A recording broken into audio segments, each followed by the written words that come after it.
the central banks of the other worlds. The man knew the bartender was full of shit.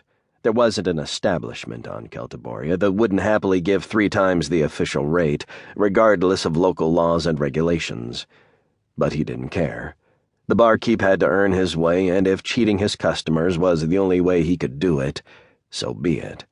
He'd have even found it amusing, if he'd had time for anything beyond misery and the temporary relief offered by extreme drunkenness.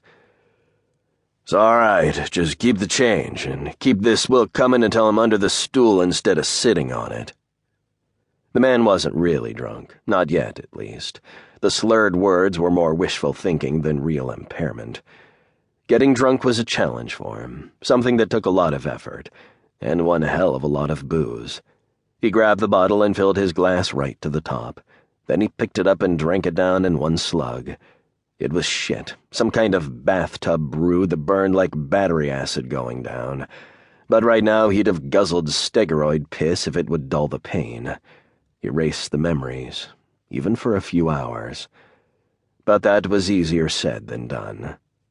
He wasn't a normal man, born with a random assortment of his parents' traits, with memories of old Aunt Jenny telling him how they had the same eyes. No, his genetics were far more complicated, the product as much of manipulation in a lab as whatever DNA he got from his mother and father, whoever they had been.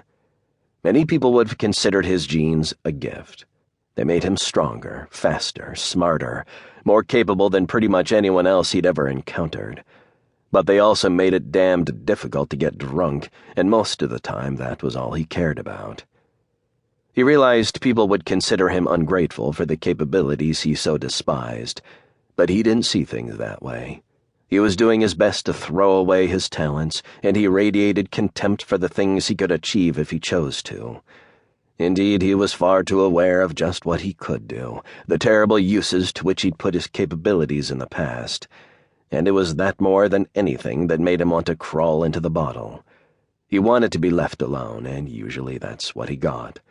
Most of all, he hated his hypercharged digestive and immune systems, and the efficiency with which they purged poisons like alcohol from his system almost as speedily as he could imbibe them. A group of soldiers walked through the door, their green and black uniforms identifying them as General Ghana's men. Bako Ghana was one of the strongest warlords in the area, and he'd been expected to chase the others out of the Badlands in a single campaign season. But the rival warlord Lucerne had gotten the better of him, beating his forces in the field 3 times and taking West Hill away from him. The truce that followed gave the soldiers of all sides access to the town, as long as they didn't bring anything heavier than sidearms with them. The word was Lucerne didn't like it, but even in victory his forces had been worn down, and he needed time to rest and resupply them. Giving his rival soldiers access to the only place in the Badlands they could get their fill of booze and women didn't seem like too much of a price to pay for the break in the fighting. The new arrivals carried themselves not with the demeanor of an army that had been thrice defeated and chased halfway across the Badlands, but rather a swagger that suggested their side had gotten the better of the fighting, that West Hill was their town, and not just some place they were allowed to come lightly armed to do their drinking and whoring.